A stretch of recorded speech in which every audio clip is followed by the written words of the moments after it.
me, because I am hard. But the more you hate me, the more you'll learn I am hard, but I am fair. I do not discriminate against friends, companions, explorers, rangers. The time here at boot camp can be good, or it can be bad. If you want a time at boot camp to be good, you'll obey instructions. After you leave boot camp, you will be a minister of hope, praying to the Lord. But until then, you are sinners. Your sin has corrupted you, and we will clean you. On that note, left turn.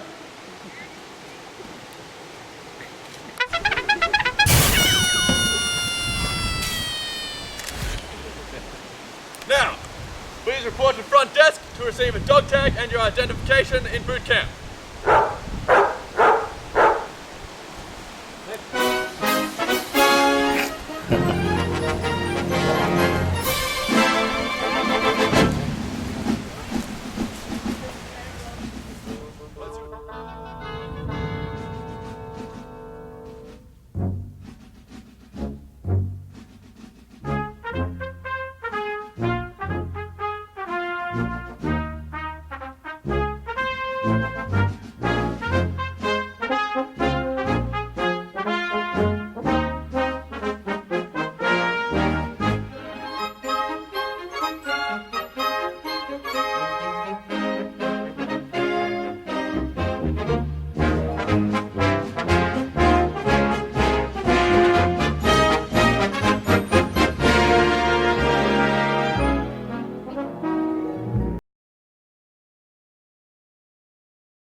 You and me and them. It's about black and white, wrong and right. Finding out what's the clearest sight. Facts and ends, absent in. Hey Mo. Hey Mo. Hey Mo. Right. Anyway, James and Hey Mo, welcome to the Resistance. I hope you both remember the agreement that you both signed at recruitment. There's to be no weapons, so if you'd just like to disarm. I'm clean. Me too, yes. No weapons on me.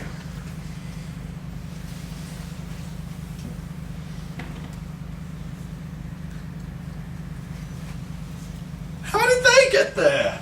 James, did you put these in my pocket? You did. Idiot, hang on. You did. Sorry, I'll just...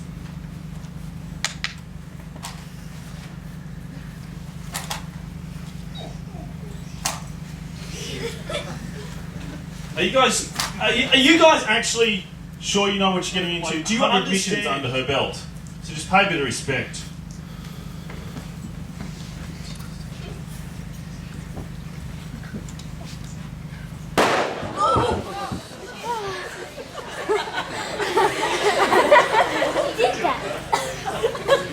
Not quite the entrance I had in mind. Get up, Hannah. Captain. You'll get used to it, you know. Get used to what? The guns, the shooting, the noise. You'll get used to it. You're near the action here, boys. Are you sure you're ready for it?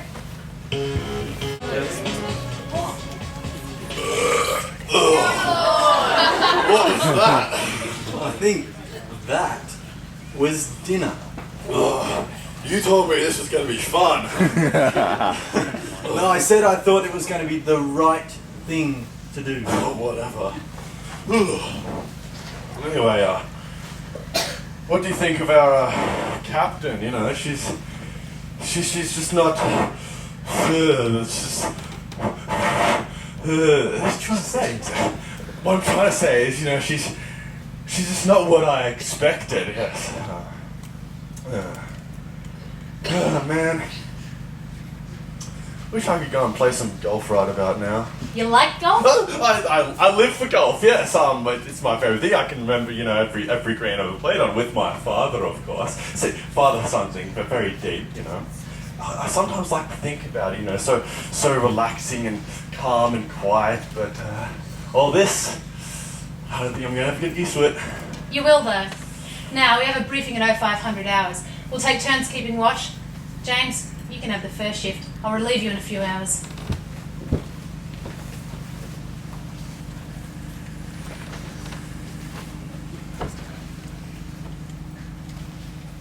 I'm really pleased to be here tonight and also for the weekend because I really have a passion for Pathfinders and I just love being with young people as well. But it's a shame actually that my boy didn't come this weekend.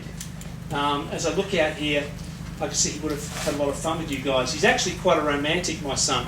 In fact, he actually made his first wedding proposal when he was 5 years old. He came into my house one afternoon after school and he said, Dad, I've got an idea. I said, what's your idea? And he's only like this big.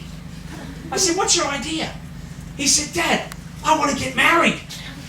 I said, get married? I said, you're a bit small. He said, yeah, I don't care, I want to get married. And I said, oh, well, who to? He said, I've already chosen the person. I said, who's that? He said, Mum. I said, you can't marry your mother. I've already married her. Oh, he went away scratching his head. The next day he came back to me and he said, Dad, I've got a new plan. I said, what's your plan? He said, the girl next door. And her name was Julissa. And she's 12, so she's like this big. And he's this big. I said, Josh, she's a lot bigger than you. He said, that doesn't matter. I like her anyway. So he said, I've got this plan. And he went over to the door, to her house next door, and he knocked on the door. And she came to the door and he said, Julissa, he said, if I give you $2, will you marry me? And she laughed her head off. And she said, you can put some more zeros behind that later on, and yes, all right, we can get married. And so Joshy gave her the $2, and he was pumped. He came back and he said, Dad, guess what? It worked! I'm going to get married. Well, we went to the same church as Julissa and her family, and over the next few weeks, and like a month went past, and things weren't working out for him. And he came to me, Dad, he said, Dad, it's not working. I said, what do you mean? He said, well, when we go to church, I have to sit with you, and she has to sit with her mum and dad. I said, well, that's the way it's going to be. You're only 5, you're sitting with our family. He said, no, it's not working. So he wrote her a letter, and the letter said, Julissa, you're dropped. P.S. Give me my $2 back. So Joshy's grown up a little bit since then, but he would have had a lot of fun if he had been here this weekend. You know, we're going to be talking a little bit about warriors and the fact that you've come to boot camp this weekend to be trained and to gain some inspiration to be warriors for God. And I want to share with you a couple of stories tonight about some different people that I've met and some I haven't met that have done some pretty amazing things. So I just want to show you a couple of shots that we just kick off tonight. You may never have seen this guy before. Does anybody know who this guy is? Hands up if you know who it is, if you can tell me his name. Does anybody know him? His name is Johnson B. Harry. And Johnson B. Harry won the Victoria Cross in 2004, fighting in Iraq. It's the first time anybody has won the Victoria Cross in over 20 years. This is him. He's 25 years old, and he's a tank driver. And Johnson B. Harry did his training in England, went across to Iraq, and he was trained to be a tank driver of what they call a light armoured vehicle, a warrior vehicle. And these vehicles are absolute weapons. Just flick to the next slide there, guys. These things weigh 30 tonnes. They can drive at 75 kilometres an hour. They've got a 550 horsepower Rolls-Royce engine, and their whole body is fully welded aluminium armour. They're just an amazing thing. They've got a 40mm cannon. They've got a Raytheon anti-tank missile system that's accurate to 3,750 metres. These missiles travel at 200 metres a second. They've got a chain machine gun. They've got night vision and a GPS. They have a commander, they have a gunner, and they have a driver. And in the back of the tank, they have 7 soldiers that are fully equipped and ready to go for a 48-hour battlefield day. So when they go out to fight for the day lasts for 48 hours. How many of you could do that? Could you stay awake and fight for 48 hours? Well, that's what these guys do when they go to battle. And early in the morning, on the 1st of May 2004, Johnson B. Harry was in the leading tank of a convoy of 5 tanks. And they were asked to go and replenish supplies for a coalition's outpost in Al-Amara in Iraq. And so they were driving down this road in the middle of the night. They had their night vision on, and Johnson B. Harry was steering the first tank. He had the commander in his tank. The commander had his head out of the turret at the top, and they were driving down this road. And as they came to a roundabout, at about 2:30 in the morning, they noticed there was no one around. And that was a sign that potentially there was a trap. So the commander gave the command to halt. And as soon as the tank pulled up to a standstill, it was hit immediately by all these anti-tank grenades and rocket anti-tank launch things. And this tank got hit, barraged, and it actually shook the 30 tons of tank. It was so heavily hit. The commander got knocked out. All the radios in the tank got knocked out. And the gunner got knocked out, and several of the soldiers in the back of the tank got knocked out. And Johnson B. Harry was sitting there at the steering wheel, not knowing what to do. 4 tanks behind him, and he was getting attacked by this enemy thing. And the smoke filled the cabin. He couldn't work out what to do, so he opened up the hatch to let the smoke out of the cabin where he was driving, and stuck his head up out of the thing. And as the smoke started to clear, he could see a barricade in front of him. And he thought, we've got to get to that coalition's force place. And so he put his foot down. They started moving forward towards the barricade. And all the while they were doing this, there was grenades and rocket launchers being shot at his tank and the ones behind him. And as he went further forward, he got out of the smoke, he looked to the right, and he saw a rocket coming straight towards his head. So he yanked the big hatch down and pulled it down over his head, and the rocket must have hit just above the hatch, because it blew the hatch back open again, and it knocked out his night vision periscope thing. So Johnson B. Harry stuck his head up out of the actual driver's hatch, and he had to drive through 1,500 metres of enemy-held territory in Al-Amara. As he was driving through, a machine gun bullet hit him in the helmet and lodged in his helmet. And he got all the way through the 1,500 metres with the other tanks coming along behind him. He successfully got the whole 5 tanks to the coalition force outpost. And then when he got them into the area, and he had to get through this kind of a rough area to get into the outpost, they were still under fire from the enemy. And this guy got out of his driving turret, got up onto the top of the tank, and lifted the commander out, who was unconscious. He dragged him into the back of one of the other tanks. He went back and picked up the gunner, pulled him out of his turret as well, dragged him to the back of another tank. Then he went back a 3rd time, all the time under fire, and he opened up the 2 big doors at the back of the tank. And the 7 guys that were in the back of the tank all the time, he got them all out as well, and then he brought them all in and put them into one of the other tanks.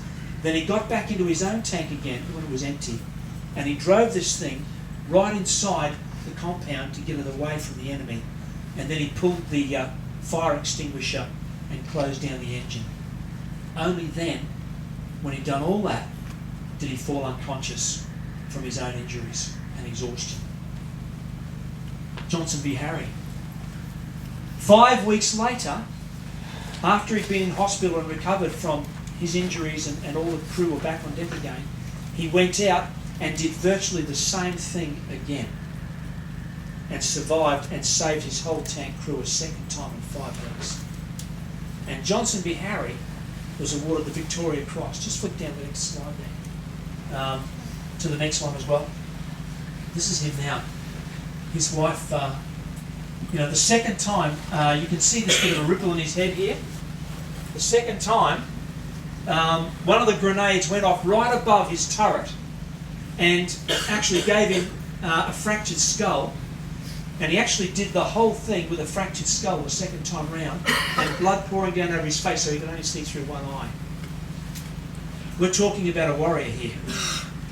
We're talking about a guy who's got courage, a guy who's got guts, and a guy who had lived and lives with a purpose.